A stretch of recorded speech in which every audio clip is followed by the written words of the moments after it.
Hello everyone and welcome to the Green Man channel. Hope you're doing good and well. So it's time for another album review this week, and this time I'm talking about the 14th studio album from Cradle of Filth titled The Screaming of the Valkyries, which came out on Friday the 21st of March via Napalm Records. And this album is 9 tracks and 56 minutes in length. And I feel like I've been missing out with this band because this is the first album I've properly sat down and listened to by Cradle of Filth. I'm not sure why that's the case.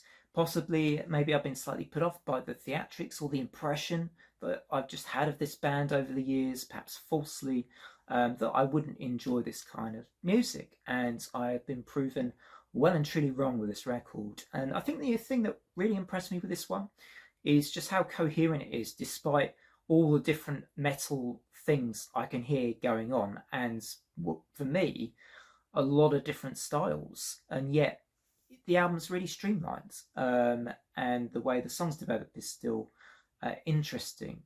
And you have stuff like thrash metal sometimes coming in here with the style of guitar riffage. You have a bit of black metal. I feel like you have quite a lot of goth. And in fact, whenever the female vocals of Zoe Marie Fedorov come in, I am really reminded of Serenia's An Elixir of Existence and albums like that, where you have those kind of light female vocal touches against the sort of gothic atmosphere and driving sounds that this album quite often provides, I'd say, with tracks like White Hellcore and Non Omnis Moria as well. So I was really impressed by this.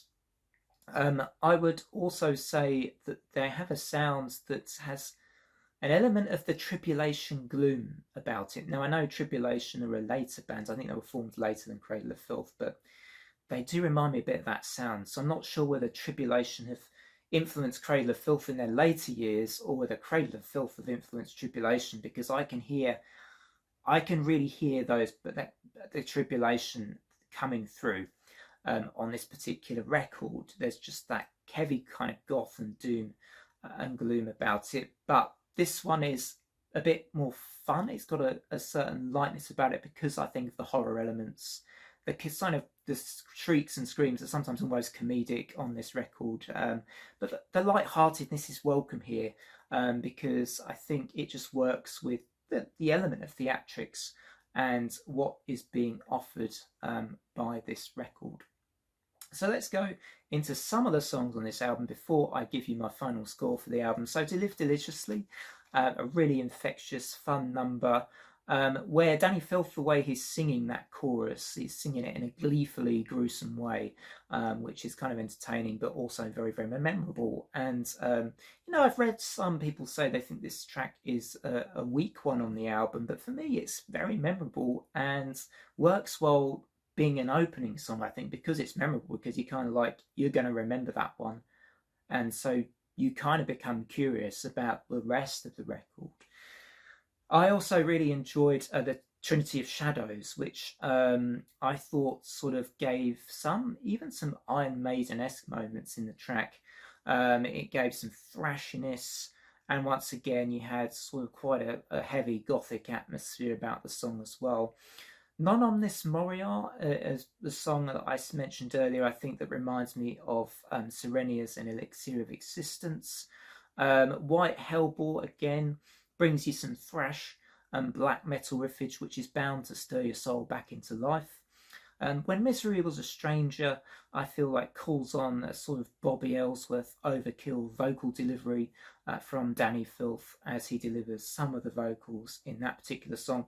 And I think that song also ends the album on a bit of a high as well. So yeah, I think, again, this is one of those albums, a bit like with Valork and my review of that album earlier this week. You think you may be going to get something a bit silly here, but actually this is an album full of richness in its musical offerings. It's got a lot here, quite a lot to unpack as well, and it's thoroughly enjoyable at the same time. It's a challenging yet digestible record that I highly recommend you check out.